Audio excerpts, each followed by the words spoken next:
আসসালামু আলাইকুম বন্ধুরা। রোজা আসলেই আল্লাহর ইবাদতের পাশাপাশি রয়েছে আমাদের বিভিন্ন ধরনের প্রস্তুতি, তার মধ্যে ইফতার হচ্ছে অন্যতম। আর বাঙালির ইফতার মানেই রয়েছে আলুর চপ, বেগুনি, ছোলা ও পেঁয়াজু। তো বাসায় কিভাবে এই আলুর চপ আর বেগুনির জন্য বেসনটা তৈরি করে নেবেন সেটা শেয়ার করব, সাথে সারা মাস জুড়ে কিভাবে সিদ্ধ ছোলা ও ডালটা বেটে ফ্লোরোজেন করে রাখবেন সেটাও আপনাদের সাথে শেয়ার করব। তো চলে যাচ্ছি আমাদের রোজার প্রস্তুতিতে।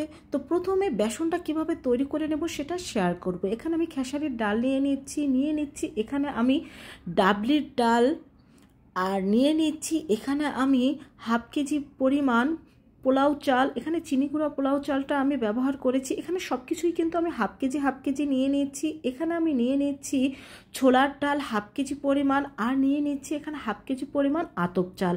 এই আতপ চালটা অবশ্যই ব্যবহার করবেন, এতে কিন্তু এই বেসন দিয়ে যাই তৈরি করবেন অনেক বেশি মুচমুচে হবে। আর এখানে নিয়ে নিচ্ছি হাফ কেজির চাইতে কিছুটা বেশি পরিমাণের মসুরের ডাল। এই মসুরের ডালটা আপনারা চাইলে সমান সমানও নিতে পারেন।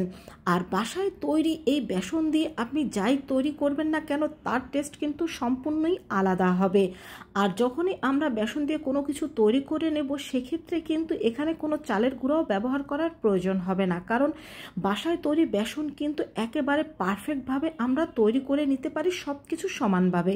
তো সব কিছু ভালোভাবে মিশিয়ে নেওয়ার পরে এখন পানি দিয়ে আমরা এটাকে ভালোভাবে ধুয়ে নেব। আর পানি দিয়ে ভালোভাবে ধুয়ে নেওয়ার পরে এখন একটা স্ট্রেইনারে একটা পাতলা সুতি কাপড় বিছিয়ে দিয়ে তার মধ্যে আমরা এর পানিটা ভালোভাবে ঝরিয়ে নেব। বাসায় যে কোনো কিছুই কিন্তু আমরা খুব স্বাস্থ্যসম্মতভাবে তৈরি করে নিতে পারি, যা আমাদের শরীরের জন্য খুবই উপকারী। তো পানিটা ভালোভাবে ঝরিয়ে নেওয়ার পর এখন এটাকে আমরা রোদে ভালোভাবে শুকিয়ে নেব। তবে আজকে যে রোদটা উঠেছে তাতে আমার একদিনের রোদেই কিন্তু এটা ভালোভাবে শুকিয়ে গিয়েছিল। তো আমার এটা ভালোভাবে শুকিয়ে নেওয়া হয়ে গিয়েছে। এখন এখানে আমি একটা ব্লেন্ডারের জার নিয়ে নিচ্ছি। এখন ব্লেন্ডারের জারের মধ্যে আমি এই বেসনটা তৈরি করে নেব। তবে বন্ধুরা একটা জিনিস অবশ্যই লক্ষ্য রাখবে, ভালো মানের ব্লেন্ডার না হলে কিন্তু তোমরা বেসনটা গুঁড়া করে নিতে পারবে না। সেক্ষেত্রে তোমরা কিন্তু বাইরে থেকে এটাকে গুঁড়া করে অর্থাৎ ভাঙিয়ে নিয়ে আসতে পারো। এই যে দেখতে পেলো একেবারে পারফেক্টভাবে বেসনটা তৈরি হয়ে গিয়েছে। এটাকে এখন আমি চেলে নেব। চেলে নেওয়ার পরে যে অতিরিক্ত গুঁড়াটা থেকে যাবে সেটাকে কিন্তু আবার আমরা ব্লেন্ডারের জারে দিয়ে আবার গুঁড়া করে নিয়ে আবারও সেটাকে আমরা চেলে নেব। আর এইভাবে করে কিন্তু আমি সম্পূর্ণ বেসনটা তৈরি করে নেব। আর রোজা আসার আগেই যদি এইভাবে আমরা বেসন তৈরি করে রোদে শুকিয়ে কোনো কন্টেনারের মধ্যে রেখে দিই, এই বেসন কিন্তু শুধু 1 মাস না 1 বছর পর্যন্ত ভালো থাকবে। আর বাসায় তৈরি বেসন দিয়ে আলুর চপ, বেগুনি তৈরি করার পর তোমরা বুঝতে পারবে বাজারের বেসন আর বাসার বেসনের মধ্যে কতটা পার্থক্য। এই তো আমাদের সব বেসনটা কিন্তু তৈরি করে নেওয়া হয়ে গিয়েছে। এখন এগুলোকে আমি রোদ্রে দিয়ে ভালোভাবে সংরক্ষণ করে রেখে দেব রোজার 1 মাসের জন্য।